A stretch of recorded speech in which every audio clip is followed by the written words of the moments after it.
कई बार anime production team सिर्फ episodes का टाइम फिल करने के लिए कैरेक्टर्स को अजीब और अननेसेसरी स्क्रीन टाइम दे देती है। इस वजह से कई कैरेक्टर्स की सेटिंग्स और पावर कंफ्यूजिंग लगने लगती है और कभी-कभी तो स्टोरी में भी बग्स आ जाते हैं। एग्जाम्पल लो, आसुरा के पास वुड रिलीज था या नहीं। एनिमे के फिलर एपिसोड्स में दिखाया गया है कि आसुरा ने सेज ऑफ सिक्स पाथ्स और विलेजर्स की मदद से वुड रिलीज 1000 आर्म्स कैनन समन किया और उसने अपने ही भाई इंद्रा को बुरी तरह से पेल दिया। लेकिन मांगा में आसुरा ने कभी वुड रिलीज यूज नहीं किया।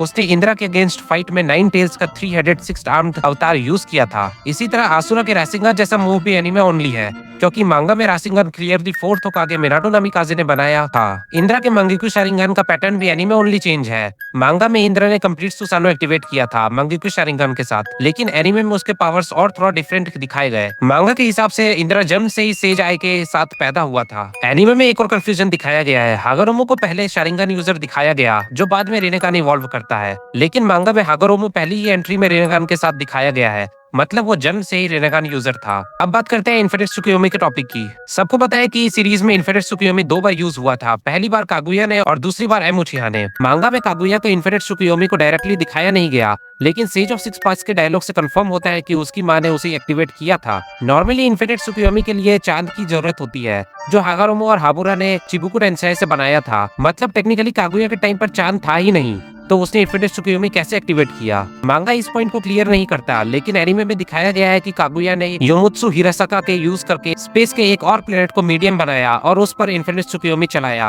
और इंसानों की एग्जिस्टेंस ना हो इसीलिए उसने थोड़ा पॉपुलेशन को वापस छोड़ दिया और उनकी मेमोरीज इरेज कर दी। प्रेगनेंसी के मामले में भी मांगा और एनिमे अलग है। एनिमे के एक एडेप्टेशन में दिखाया गया है कि कागुया ने लैंड ऑफ थॉट के प्रिंस से बच्चा कन्विंस किया, फिर ह्यूमंस ने उसका पीछा किया और तब उसने चक्रा फ्रूट खाया और इन्फिनिट त्सुकुयोमी यूज किया।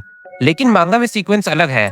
पहले उसने चक्रा फ्रूट खाया और वॉर खत्म की, फिर ह्यूमंस ने उसको गॉडेस माना और उसकी प्रेयर्स के बाद वो प्रेग्नेंट हुई। मतलब मांगा वर्जन में प्रेगनेंसी डिवाइन ब्लेसिंग थी, किसी मैन के साथ रिलेशन नहीं। मादरा के केस में भी कंफ्यूजन होता है। एनिमे में हाशिरामा के साथ रिकंसिलिएशन के वक्त मादरा के आइस शारिंगन जैसे दिखाए गए, इसीलिए लोगों ने सोचा कि उसके रिनेगन चक्रा की कमी की वजह से शारिंगन पे डाउनग्रेड हो गया। लेकिन मांगा के हिसाब से वो टाइम मादरा की आंखें अंधी हो चुकी थी। हाशिरामा के पास आने पर भी वो देख नहीं पाता और ऑफिशियल कलर मांगा में भी उसकी आंखें रेड नहीं बल्कि ग्रे दिखाई गई है, मतलब ब्लाइंडनेस के करीब। मेरा पर्सनल ओपिनियन ये है कि असली वजह ये थी कि कागुया ने मादरा के रिनेगन का पावर एब्जॉर्ब कर लिया था, इसीलिए उसकी आंखें ऑलमोस्ट ब्लाइंड शारिंगन जैसी लग रही थी। अगर वीडियो अच्छा लगा तो लाइक और सब्सक्राइब जरूर कर लेना ऐसे ही और इंटरेस्टिंग नारुतो फैक्ट्स वीडियोस के लिए।